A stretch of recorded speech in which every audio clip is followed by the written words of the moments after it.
Most artists, I think, associate the real estate business in general as kind of being anti-art. My primary concern is obviously selling these houses and getting these properties done. Brendan's primary concern is putting on a fantastic show. Hey, we've got this property that we're having a hard time selling, and we were wondering if you'd like to put your artwork up in there. He calls 2 days later and says, you know, I sent out 14 emails thinking I'd get a positive response from maybe 2, and every one of them said yes. and I freaked out. Like, my perception of that was like, no way. A month later, we put on this show in this empty property, and we sold a lot of work, and the property itself sold. Was really successful. There were tons of people there, and you know, then we started sort of scratching our chins and saying, this was really viable.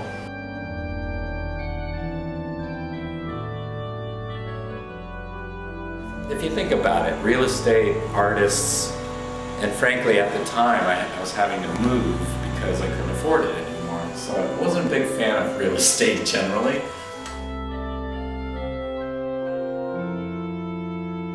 The reason that we have to keep moving out farther and farther is that the property costs go up. And this is this great solution to it, where they're actually helping us. And that's what makes it work.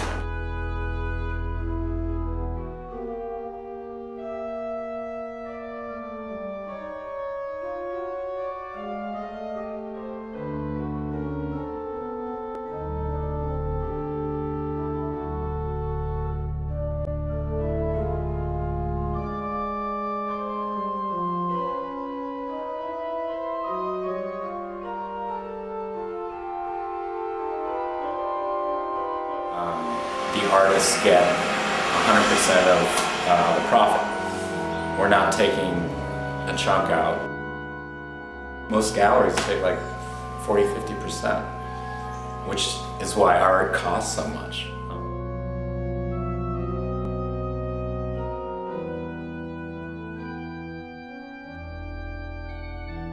I haven't. Because you'd miss me. No. Oh, you asshole. I haven't because to me the most important thing in my life is friends. Every year now it's getting harder and harder to think about leaving, you know, like I've built this community around me, you know, close friends, Brendan, you know, the art community now is becoming part of my life. I think it takes, you know, a decade even to build up that kind of community, to be surrounded by people that you love.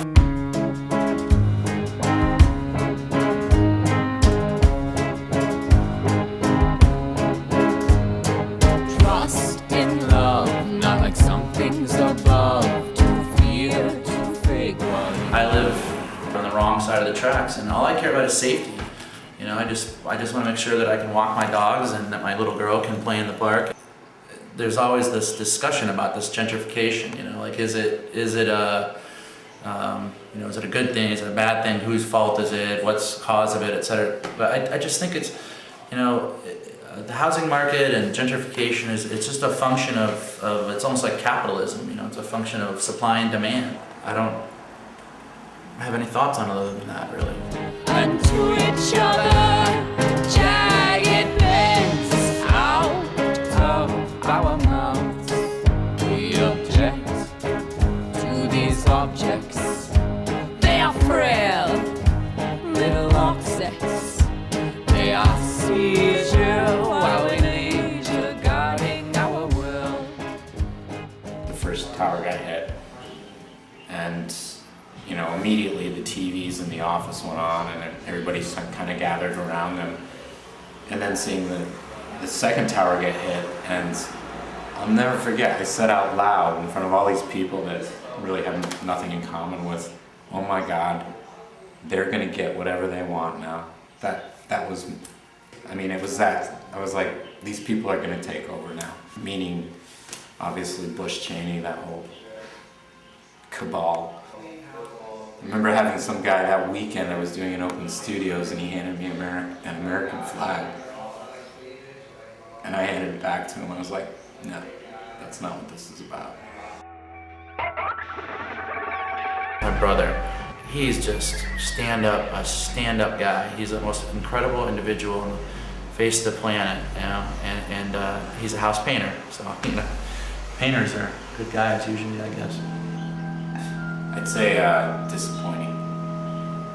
Frustrating. I'm completely and utterly frustrated with America.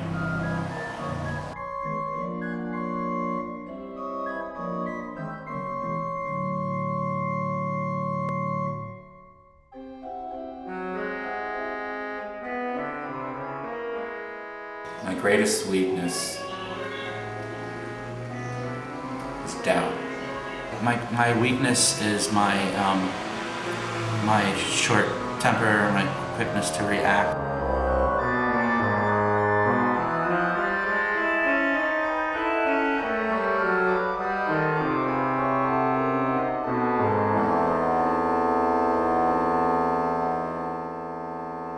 We argue incessantly, but we try our hardest to be nice to each other.